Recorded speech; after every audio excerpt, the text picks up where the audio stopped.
This is the theBreaker.news podcast for the week of January 28th, 2024. I'm Bob Mackin, publisher of theBreaker.news and host of the theBreaker.news podcast. Welcome to edition number 327. The Breaker is your source for news, opinion, and analysis about British Columbia issues, institutions, and influencers. Later, I'll tell you how you can support The Breaker. On this edition, headlines from the Pacific Rim and the Pacific Northwest. I award a virtual Nanaimo bar to a difference maker. And on the Big Deal feature, 1 year into British Columbia's hard drug decriminalization experiment, a record death toll from the fentanyl overdose emergency. A clinical psychologist with Simon Fraser University's Center for Applied Research in Mental Health and Addiction was my guest this time last year, and he predicted it would get worse. I welcome back Dr. Julian Summers to find out what needs to be done to save lives.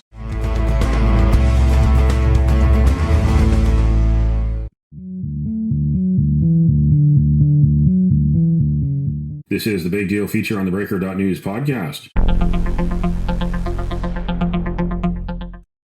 Close to 14,000 people have died as a result of drug toxicity in BC since this public health emergency was declared in April of 2016. And they've left holes in our lives, our families, and our communities. They are loved and they are missed. That is the voice of British Columbia's outgoing chief coroner, Lisa Lapointe, on January 24th. British Columbia lost 2,511 lives to drug toxicity in 2023, continuing the tragic death trend we've experienced over the past 10 years.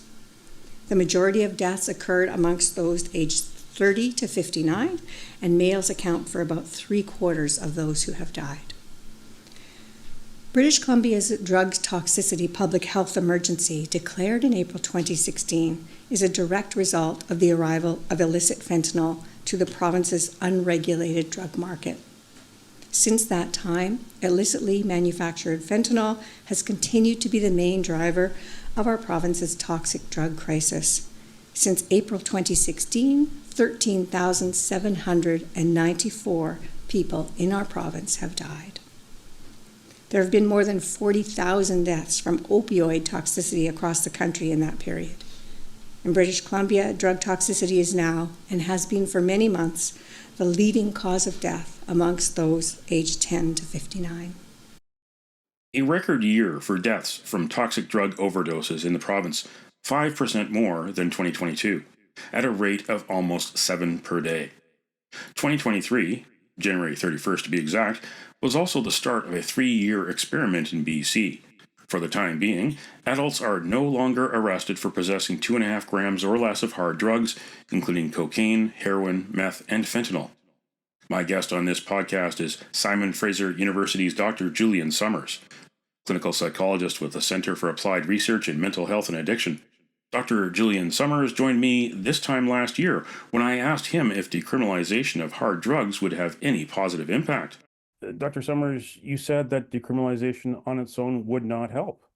You endured criticism for that, and here we are almost exactly a year later. Your prediction has unfortunately come true. It only got worse. More's the tragedy that the evidence that I was referring to was really not considered or even welcome for consideration by people in the provincial government, and that's both the permanent government, so the public service, and the elected officials.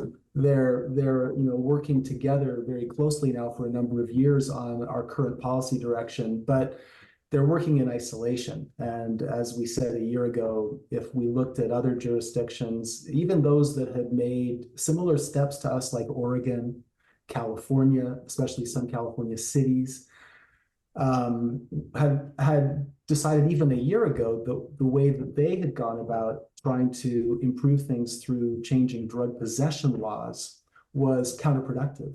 And so even in the face of that evidence, there was, and we see even today with the coroner's announcement, she's expressing her dismay, but she's really only pointing to the potential remedy in her mind of increasing the delivery of pharmaceutical drugs as a way of trying to separate people from purchasing illicit drugs or purchasing drugs from illicit sources, and instead getting them from the government, basically by taxpayers, which is not only a very poor idea in terms of what we could be doing, but there's no reason to believe that it's actually going to make things better. So some more numbers that came out of the report for 2023, that 3/4 of the victims were male, 7 out of 10 were aged between 30 and 59 years of age. And there's also an eerie historical symmetry. In 2023, fentanyl was involved in all but 14.7% of toxic drug overdose deaths in BC. Just a decade ago in 2013, fentanyl was involved in only 14.7% of the deaths. We also had in 2023 the BC government under pressure, the BC NDP government under pressure from the opposition parties and the public to do something about drug use in public places. And we saw that end up in the courts, and the Chief Justice of the BC Supreme Court paused the law, which was called the BC Restricting Public Consumption of Illegal Substances Act, that would have allowed police to seize drugs away from people in parks, near schools, near playgrounds. But the Chief Justice said it would have caused irreparable harm to addicts. So that law is on hold. What do you think of what the courts did to intervene there? I read the decision. I read the decision a couple of times, and I'd say that it doesn't make sense in the same way that the recommendation to decriminalize possession didn't make sense 1 year ago on its own. It does make sense if we interpret it in the context of what the BC government has been promoting as their explanation for what the problem is and how to address it. So the judge in his decision refers to the fact that BC only has, I think he quoted 47 drug consumption, supervised consumption sites, and that more are needed. So that kind of statement makes sense if you're listening to the BC government and advocates for consumption sites. It makes no sense whatsoever if you look at countries like Switzerland and Portugal and others that successfully reversed major drug poisoning epidemics with no consumption sites. Zero. Portugal between 2000 and 2010, when they made all of their major basically transformation of street drug use, infectious disease transmission, crime, homelessness, they made what is regarded as the most dramatic international turnaround yet. Zero consumption sites. It's not an argument against consumption sites. The point is they recognize that consumption sites signal that you've got people who are unhoused or inadequately housed in your communities. And if you really want to deal with street drug use, you've got to get people inside. You've got to, not more than inside, you've got to get them actually into homes that can serve as a base for work. I'm going to go back here for a second, Bob, to the stats that the coroner cited. It's conspicuous, I think, to readers like myself, what she doesn't report. She does not report the proportion of people that were homeless or living in substandard housing, where they're basically exposed to drugs and drug selling all the time. She did not discuss the proportion who are unemployed. We know, thanks to Stats Canada, which has linked mortalities in BC and poisonings, non-fatal poisonings and fatal poisonings to income. We know that more than 2/3 of the people who are dying earned no money and basically are dependent on income assistance while they're living rough and before they die. So there's no mention of that finding or of the overlap with other mental illnesses apart from addiction.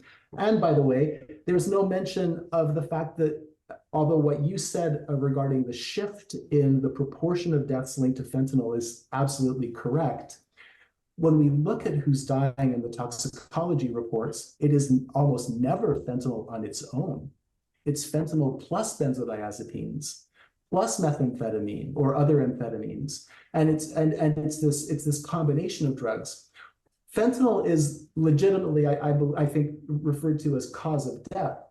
But the fact that people who are dying are polysubstance users as a norm tells us something important about what their challenges are.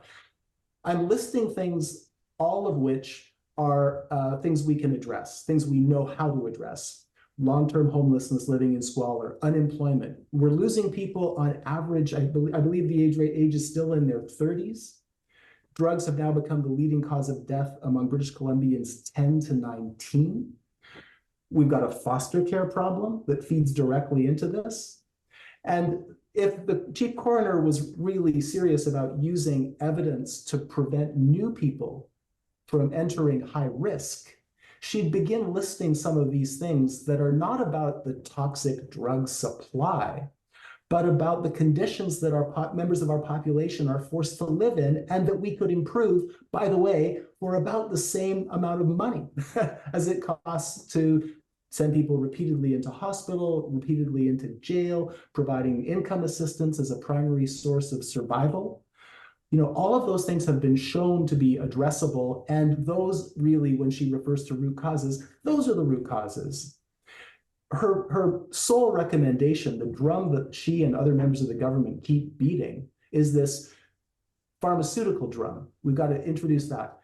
That, even if it worked, and that's another discussion perhaps, it doesn't work, but even if it did, it's basically waiting until people have entered a state of crisis, have left whatever home community they were in and have migrated, which we've shown is what happens, and found their way to a source of prescription drugs or dispensed drugs that is sufficiently attractive that they would prefer that over the illicit source.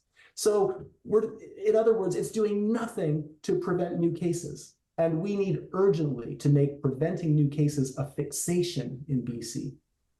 Yeah, and part of this campaign that she really waves the flag on is safe supply. We've heard it from so many different corners. There was also the Drug Users Liberation Front last year in 2023. We learned that they got $200,000 from Vancouver Coastal Health to help buy hard drugs. They were later raided by police. What does that tell you about what is going on the ground? Well, there's a long relationship. Dolph is relatively new, but there's a long relationship between, I think, an important partner of Dolph, the Vancouver Area Network Drug Users, VANDU, and the HIV/AIDS Center at St. Paul's.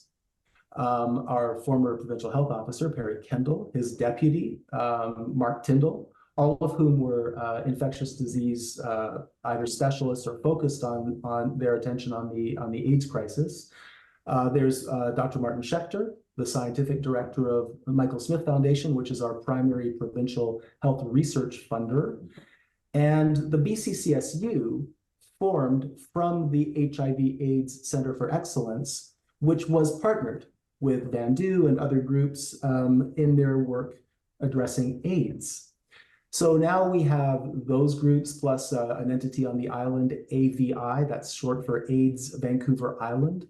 And they have longstanding partnerships, and they've worked together to create this advocacy, and really they introduced what we know as so-called safe supply. And if you look it up on Health Canada's website, it's very clear this is a form of practice that is intended to attract people who are not currently receiving care. So they're alienated from a caregiver treatment relationship. And so it sets a very low bar. They're, again, on Health Canada's website, the terms that are used are flexible eligibility requirements, flexible goals, flexible numbers of medications, and flexible in terms of whether they would be provided to a person to then take away. And of course, here in BC, where that's very much what we do. In fact, we're providing drugs to people from vending machines. Now, an unfortunate, from my perspective, a very unfortunate component of this activity is that several of the companies that are active, so for instance, the vending machine company or one of the opioid companies, those were formed by the very health leaders I named. So Mark Tyndall, the former deputy PHO, owns the vending machine company. Martin Schechter and Perry Kendall formed an opioid company and continued to market it as so-called a source of safe supply. Bonnie Henry, in her report, making the case for decriminalizing possession, says that, in fact, a preferred approach would be legalization of drugs. But she goes on to say that even these steps, this is prior to a year ago, these steps that BC is taking are poised to make BC an international leader in addressing problems of addiction. I mean, no one, I assure you, I talk to people internationally, no one is looking to BC as an example of what to do. They're studying us to understand what not to do. So there was this very strong sense of certainty among people in leadership roles that advancing a long-term legalization agenda, but also developing companies that would help advance this safe supply agenda was somehow a good idea, and that there wasn't really, that it was so likely to succeed that there was really no thought given to the potential impropriety or appearance of conflicts of interest, which unfortunately is now something that we're going to have to look into, because those commitments, the fact that we're in this position now, is partly due to those interests being served at the expense of considering alternative strategies that actually have far more evidence to support their likely effectiveness. So there's an opportunity cost that we have to get our heads around. The closest experiment to British Columbia is Oregon, which had a bit of a head start. In fact, this week, Democratic lawmakers there, they tabled a bill to recriminalize small amounts of drugs, to allow police to seize them, to make it easier to get people to get help, to access treatment. They want to bring back jail sentences of maybe 30 days, fines of about $1,250. But there'd be the incentive for the person who was caught to enter a treatment program. And if they successfully complete that program, well, then there's no jail sentence, no fine. And this all stems from the 2020 vote by Oregon voters. 58% of them voted to decriminalize. And what they were going to do was move money from the cannabis tax revenue into addiction treatment. Hasn't succeeded there either. That the deaths there continue to pile up, and urban decay continues. The international evidence is markedly at odds with what we're doing in BC. Even the largest autopsy on the opioid crisis, the most comprehensive one, was completed by the Stanford Lancet Commission, and they covered the genesis of the opioid crisis in Canada and the US. And they talked about, it's about something like 35 pages of analysis and recommendations of things that we could be doing much better, more effective things. They mentioned two things that governments should not do. They use the word governments should be skeptical, particularly of two things. One is introducing a pharmaceutical supply of drugs in the hope of displacing the illicit supply. And the second is providing drugs to people from vending machines. So, as I said earlier, we're doing those two things and not a lot else at the marquee level. We've basically committed ourselves to the wrong end of the stick. We're looking at the immediate, like the proximate cause of death, the drug that kills the person. We're ignoring the fact that they're living in squalor. We're ignoring the fact that they're calling out for help for everything from housing, employment, food security, help getting off drugs, or help keeping themselves safer. And we're ignoring all of those things. But unfortunately, it's addressing those things that is exactly what results in helping people and reducing crime. And that's been shown in BC very clearly through the drug treatment court that operates, our downtown community court, and also through voluntary interventions when we had the opportunity to offer housing and support to 500 people deemed hardest to house in the downtown east side. They had on average 8 prior convictions themselves. We basically got them sort of between offenses But the point is, all of these interventions involve the same things. They involve redirecting people and supporting them to lives in healthier settings with healthier foci that they choose. People want to be better, but we are starved for actual opportunities, and it's not for want of spending. The amount of money we spend keeping people homeless has been shown since 2007 to be about $55,000 per person per year in BC. That original study has been replicated twice since in terms of the amount. So what we're really up against are entrenched financial interests that are so far unwilling and appear very unlikely to change on their own. Any insight on what you might see coming down the road in the next 12 months? I don't see any reason to expect improvement. We're spending more. We've been spending more each year, especially since well, in the last 2 years or 3 years, we've been spending more incrementally each year. The things we're spending on pharmaceuticals and hospital beds, buildings where people are congregated together with consumption sites, those have been shown empirically not to result in meaningful change. So it's more than sort of like a theoretical prediction. The evidence indicates that that's not the way to get out of this crisis. So unfortunately, I believe that the government has committed itself to a path that it is very difficult to get itself out of. Whether this issue is enough to make a real difference in the election, provincial election, I honestly don't know, because unfortunately there are many issues weighing on voters' minds. But of course, to me, this is a huge one. We also have the risk of vote splitting on the center right of the agenda of the political spectrum. So there's that too.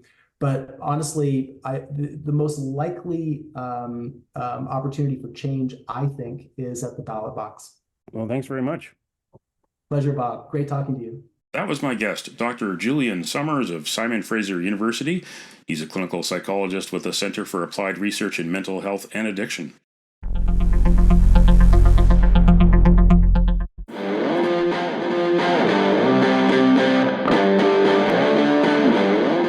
Now it's time on the theBreaker.news podcast for Around the Rim. We look at news headlines around the Pacific Rim. In the Taiwan news, Taiwan develops domestic AI tool to defend against China's online infiltration. The project follows news of the Chinese chatbot program Ernie Bot, which was developed by Baidu and made available to the public in 2023. Taiwan could spend more than $500 million through 2026 to develop expertise and programs related to AI research. With the rise in popularity of applications like TikTok among young people, the Taiwan government has grown increasingly concerned over the possibility of Chinese disinformation and propaganda. In Kyoto news, police question man believed to be 1970s bombing fugitive. The man, believed to be Satoshi Kishima, is wanted for his suspected involvement in a bombing that rocked the capital in 1975. He was questioned at a hospital in Kanagawa Prefecture, investigative sources said. Kishima, who would be 70 now, was a member of the radical leftist group East Asia Anti-Japan Armed Front. In Hong Kong Free Press, Hong Kong government-authorized trash bags go on sale. Authorities vow to combat fakes. The bags will come in 9 different sizes, ranging from 3 liters to 100 liters, with each liter costing 11 Hong Kong cents. They will be made available for purchase from 4,000 supermarkets, convenience stores, post office, vending machines, and online. The scheme requires Hong Kongers to purchase government-authorized bags to dispose of their rubbish or risk a 1,500 Hong Kong dollar fine. It aims to encourage the public to throw away less. That's Around the Rim on this edition of the theBreaker.news podcast.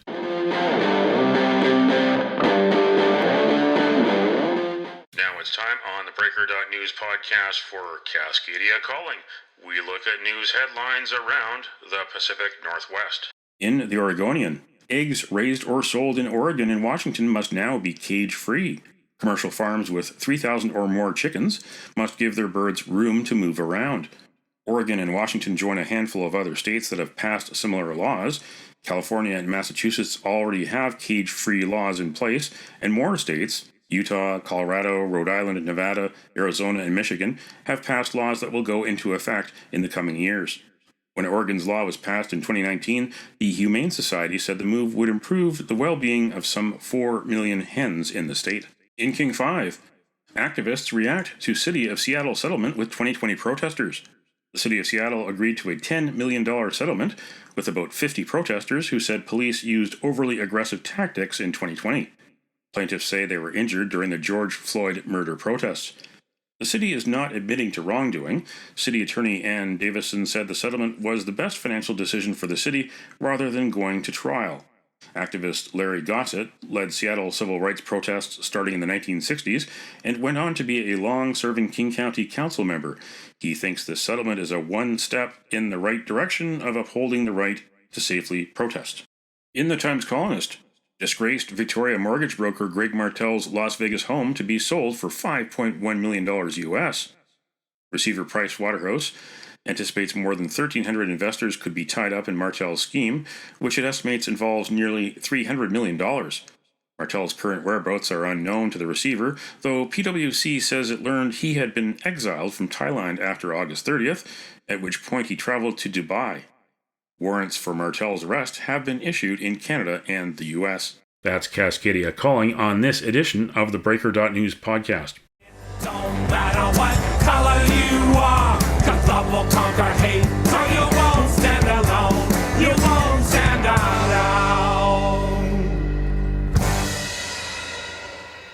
The virtual Nanaimo Bar, brought to you by Spruce Hill Contracting. Every week we end the Breaker.news podcast on a tasty note by awarding the goodness of a virtual Nanaimo bar to people making a difference.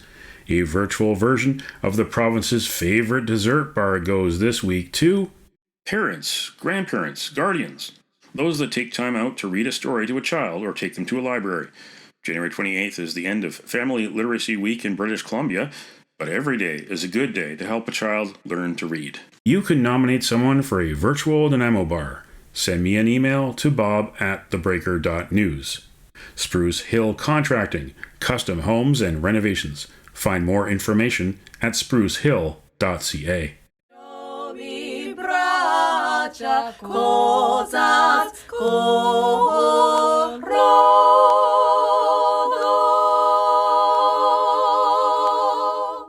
That's it for the Breaker.news podcast for the week of January 28th, 2024. I'm Bob Mackin. Thanks for joining me.